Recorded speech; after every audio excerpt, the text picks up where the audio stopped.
आजादी के 75वें अमृत महोत्सव के तहत हरियाणा सरकार की ओर से आज महर्षि कश्यप जयंती मनाई जा रही है। राज्य स्तरीय कार्यक्रम में सीएम मनोहर लाल ने शिरकत की और इस मौके पर सीएम ने श्री घंटाकर्ण महावीर मनोहर द्वार का उद्घाटन किया। मनोहर स्थल की साज सज्जा भव्य ढंग से की गई है। मुख्यमंत्री मनोहर लाल ने श्रद्धालुओं के साथ लंगर हॉल में पहुंचकर प्रसाद ग्रहण किया और वहीं महर्षि कश्यप जयंती पर मुख्यमंत्री मनोहर लाल ने संबोधित करते हुए कहा कि कश्यप समाज स्वाभिमानी महर्षि कश्यप की जयंती हमने सरकारी स्तर पर मनाने का फैसला किया है।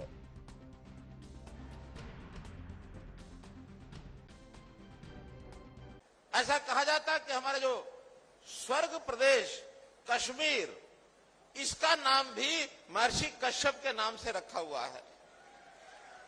कश्मीर को महर्षि कश्यप वहां के लोग अपना पूर्वज मानते हैं और जब महर्षि कश्यप का युग या उनकी नीति पर चलने वाले जितने भी आगे महानुभाव हुए हैं, सभी बहुत ही नीति प्रेरक, नीति के ऊपर चलने वाले, धर्म आधारित समाज जीवन चलने वाले, हमेशा उनके आदर्श जीवन को याद रखा जाएगा।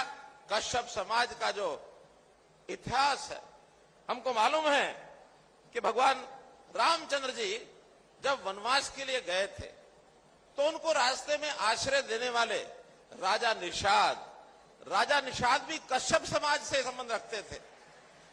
प्रभु रामचंद्र जी का सीधा संबंध है। यहां तक के भगत प्रहलाद के बारे में हमने सुना है, कश्यप समाज से संबंध रखते थे। और एक बात शायद जानकारी आपको है कि नहीं है, गुरु गोविंद सिंह जी ने जब पंच प्यारे सजाए थे तो जो पंच प्यारे, 5 देश भर के 5 लोगों को उन्होंने अपने पास बुला करके और जो खालसा पंथ की नींव रखी थी, उसमें एक जिनका नाम भाई हिम्मत सिंह कश्यप था, वो पंच प्यारे में से एक थे। मांग है कि आप जो है हमारे कार्यक्रम में आइए, महर्षि कश्यप की जयंती।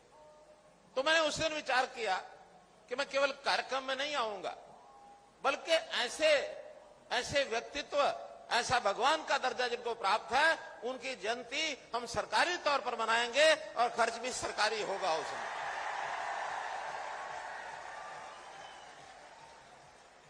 रामकुमार कश्यप जी हमारे विधायक इस बात के साक्षी हैं कि एक हमने योजना बनाई और उस योजना का नाम रखा संत महापुरुष सम्मान एवं विचार परिवार योजना।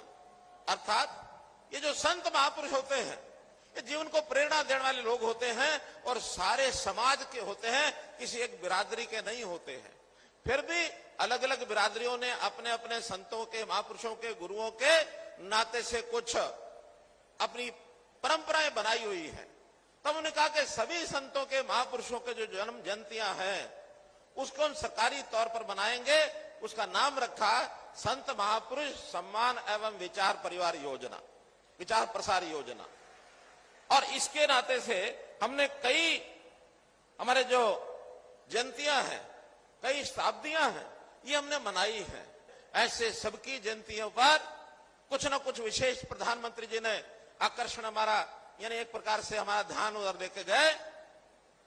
सुभाष चंद्र बोस नेताजी, उनकी जयंती जो हर वर्ष 23 जनवरी को होती है, उन्होंने कहा कि इसको केवल जयंती नहीं बल्कि इसको पराक्रम दिवस, क्योंकि नेताजी सुभाष चंद्र बहुत बड़ा पराक्रम किया आजादी के लिए, उसको पराक्रम दिवस मनाएंगे।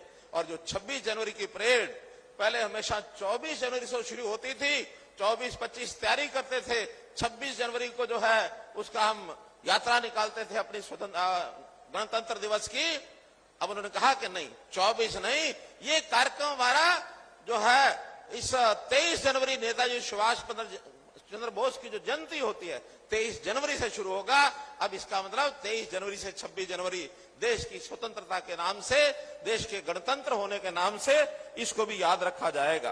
भाइयों बहनों, इसी प्रकार गुरुपुत्रों का, देश के प्रति उनका लगाव उनके मन में जागे, इसके लिए हमारे महापुरुषों ने तो बहुत किया।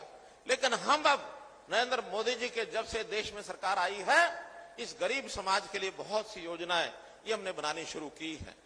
दुर्भाग्य इस बात का है कि देश की जो 55 साल हमारी आजादी के बाद के शुरुआत के थे, तो जो राजनीतिक दल नारा लगाते थे, गरीबी हटाओ, गरीबी हटाओ, वो उस समय तक गरीबी, आज तक वो जहां जहां लगे हुए गरीबी हटा नहीं पाए हैं।